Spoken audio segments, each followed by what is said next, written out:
how to get and download extensions on Microsoft Edge browser. Hello guys, so all what you have to do is so simple.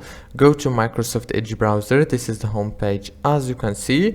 Now all what you have to do is go to the top corner, click on those three dots right here, and now go here and click on this extensions right here, then click manage extensions, and it will take you directly to this page. After it takes you to this page, now all what you have to do is so simple. Just go right here and click on get extensions from Microsoft Edge. After you click on it, it will take you to this page right here. Now on this page you will be able to add new extensions. You can search for the extensions that you want and choose it. For example, this one. For example, I'm going to choose this one and click get right here, and now click add the extension. Now the extensions is here as you can see.